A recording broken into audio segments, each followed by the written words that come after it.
Setelah ditetapkan oleh Mahkamah Konstitusi sebagai orang nomor 1 di Republik Indonesia ini 5 tahun ke depan, pengawalan terhadap Joko Widodo dan Yusuf Kala pun berubah. Iya, ada pasukan yang biasa mengawal presiden dan wakil presiden atau yang biasa dikenal dengan Pas Pampres juga disiapkan untuk melindungi mereka. Lalu bagaimana dengan kebiasaan Jokowi yang sering belusukan? Akankah Jokowi menghentikan kebiasaannya itu ataukah prosedur tetap Pas Pampres yang akan berubah? Bisakah kedua hal tersebut bertemu menjadi satu? Telah hadir di studio Nono Sampono, mantan dan Pas Pampres dan pengamat militer.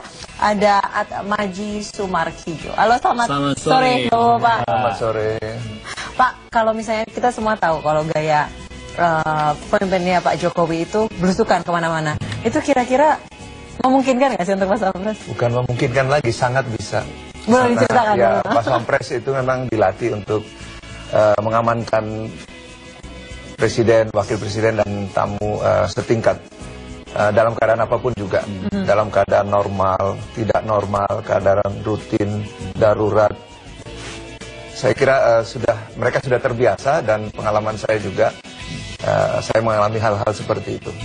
Nah, Pak Nono, kalau sudah biasa, nah yang nggak biasanya ini tadi ada permintaan dari Pak Jokowi minta dikurangi pengawal, personelnya minta dikurangi, mobilnya juga katanya minta dikurangi juga. Memungkinkan lagi tidak? Sangat bisa karena tetapi kita harus ingat bahwa ada standar-standar minimal. Kan ada yang maksimal, ada yang sedang, dan kemudian ada yang minimal. Kalau sampai pada batas minimal tentu akan pasukan atau yang mengawal presiden itu akan menyampaikan, Pak, ini sudah pada batasnya, satu. Yang kedua, kita harus ingat bahwa pengamanan presiden itu bukan hanya lapisan Pas Pampres saja semata, tapi ada wilayah juga. Oke. Ya, kalau misalnya tipis di sini tentu ada penebalan di bagian luar dan seterusnya. Kalau minimalnya berapa, Pak Nono, untuk misalnya personil ataupun mobil?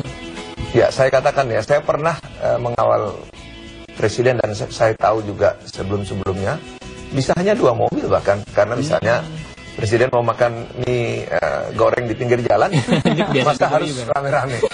Ya cukup 2 mobil saja. Itu bisa juga, sangat bisa mungkin. Iya, saya ke Pak Atmaji nih di kacamata pengamat militer. Kira-kira gaya pemimpinnya Pak Jokowi itu berbahaya nggak sih? Sejauh dia bisa berkompromi dengan Pas Pampres, tidak. Karena kita percaya Pas Pampres itu seperti dijelaskan Pak Nono tadi, itu punya standar minimal. Selama beliau bilang, jangan dibilang satu orang saja, itu juga nggak mungkin. Jadi ekstrimnya ya, tapi ada standar minimal dan pasti dijamin bisa dilakukan. Presiden di negara lain pun juga ada waktu-waktunya di mana dia mau ingin rileks, santai, bergaul dengan masyarakat, bisa.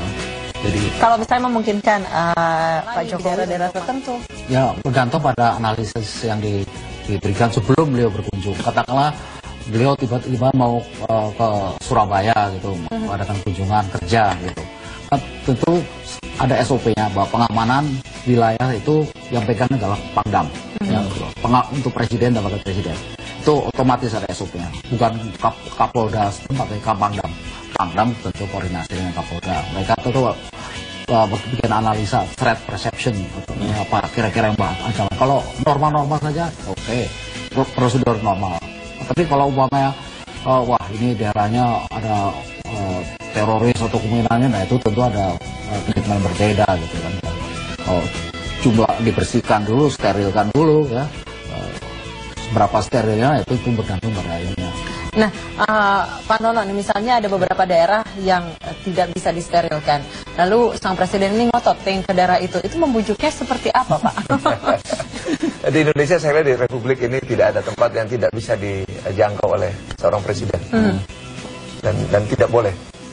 Nah, beliau seorang kepala negara dan seluruh wilayah Republik ini harus beliau bisa nyampe dalam keadaan apapun juga. Nah, saya kira selama ini belum pernah terjadi presiden atau wakil presiden, bahkan kepala negara asing sekalipun yang ingin datang ke kita ini tidak bisa, selalu bisa. Kalau ke negara lain, gimana koordinasi? Nah, itu kita koordinasi saja. Kita pernah melakukan pengamanan maksimal, ada 2 pengalaman tahun 87 KTT ASEAN.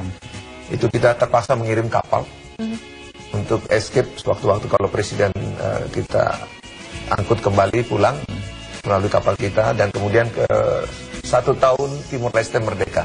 Saya sendiri membawa kapal dan ada armada juga membungkus waktu-waktu kalau presiden kita ada masalah, kita bisa escape. Itu yang paling terbesar yang saya alami dan itulah pengalaman-pengalaman kita. Tapi kita harus berkoordinasi juga tentunya dengan pihak tuan rumah dan kita katakan bahwa kita menghendaki keamanan yang lebih. Nah, Pak Atmaji, sejauh ini koordinasi dengan Pas Pampres, dengan polisi militer, misalnya dengan polisi ini, bagaimana hubungan? Sudah ada protapnya, jelas sekali loh. Tunjukkan bahkan katakanlah contohnya Pak Jokowi mau ke Metro lagi nih wawancara, SOP-nya sudah jelas. Pasti nggak mungkin Kapolsek sini nggak tahu gitu kan. Pasti Dandim sudah siap, sampai pada level ke Babinsa sudah tahu. Mereka masih ingin tahu porsi mereka di mana. Tentu mereka nggak perlu jaga studio di Metro karena itu ada bagiannya Pas Pampres gitu. Tapi pada lingkaran yang paling luar ya, lalu lintas itu kan mereka udah terbiasa dimanapun di Indonesia, sudah tahu mereka karena struktur militer dan polisi sudah jelas. Jadi sambil tutup mata pun udah jalan. Kebiasaan Jokowi tidak mau pakai rider itu seperti apa tuh nanti kebijakannya? Apa sudah dikompromikan atau masih ya gagal? Sempat kemarin Sabtu saya lihat komprominya cuma ridernya nggak pakai bunyi gitu. Tapi tetap ada polisi, ada namanya apa, mobil polisi dan dengan lampunya tapi nggak ada bunyinya. Cuma gitu-gitu aja. Nah, Pak Nono, kalau pengamanan di istana dengan pengamanan di rumah apakah berbeda juga atau sama saja sebenarnya protap? Dengan lokasi yang berbeda, dengan istana kan mesti ada tuntutan protokoler juga di samping luasnya dan lain sebagainya. Tapi pada dasarnya sama saja. Sama saja ya. Juga kawalan untuk keluarga misalnya. Betul juga. Betul sama juga. Pak Nono, ini dari sekian tahun pengalaman Pak Nono sebagai Pas Pampres maupun dan Pas Pampres, ini keadaan apa yang paling mendesak? Tapi boleh juga cerita yang paling lucu. Iya, kalau tadi di beberapa media juga dari kemarin juga saya sampaikan, jadi pernah bukan lucu tapi sebenarnya hal-hal yang bersifat perhatian khusus itu memang misalnya saya pernah melakukan escape terhadap wakil presiden di satu daerah di Papua. Itu harus dilakukan karena memang tiba-tiba ada kepungan dari masa OPM dan lain sebagainya, itu dilakukan. Nah, kemudian ada pertanyaan menarik tentang Waltra dan lain sebagainya. Ya pengalaman sedikit lucu waktu itu, Mbak Puan itu menghendaki mau naik jet ski sendiri, tidak mau dikawal ya. Akhirnya saya memaksa untuk ikut. Dan benar peristiwanya terbalik di pulau dan sudah sore hari kita terapung-apung lebih dari 1 jam gitu. Ya hanya untuk bertahan sambil menunggu nanti dijemput. Kira-kira begitu. Kalau sudah seperti itu, bagaimana menghadapi bosnya atau Ibu Meganya ke presidennya? Apakah Bu, tadi sudah saya sampaikan kan seperti ini, jadi lain kali saya atau gimana? Oh tidak. Pada dasarnya ya yang penting ada solusi sama, dan kalau hal itu memang ada masalah di lingkungan atau di sisi Pas Pampres ya seyogyanya kita minta maaf. Kita anaknya Jokowi salah satu ada yang sekolah di Singapura kalau tidak salah, itu apakah juga mendapatkan keamanan pengamanan yang sama atau pengelolaan yang sama? Seyogyanya ada. Ada karena keamanan keluarga seorang presiden itu juga akan berpengaruh pada apa akan berpengaruh terhadap pelaksanaan tugas kenegaraan yang pasti. Oke, Pak Atmaji, sejauh pengamatan Pak Atmaji terkait dengan Pas Pampres, yang paling kalau bisa dinilai yang paling bagus ini Pas Pampres yang zamannya era siapa, Pak Atmaji? Ukurannya adalah selama tidak terjadi ada apa-apa, berarti bagus gitu. Pasukan Korea ini, khusus Korea untuk anti teror ini lumayan bagus, karena saya pernah belajar di sana nempel untuk mengawal presiden yang lalu di unit-unit kecil, Walpri dan lain sebagainya. Nah sekarang secara berjenjang juga keluar, pernah ke Kostrad, pernah ke Kopassus, balik lagi, jadi silih berganti masuk keluar sehingga pengalamannya juga cukup. Sekarang misalnya dalam memimpin saya kira seperti Pak Doni tidak ada masalah itu.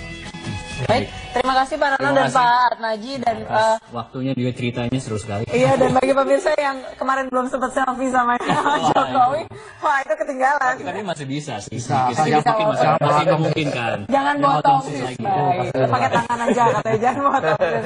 Baik pemirsa, kami akan kembali lagi di Wacot sesaat lagi.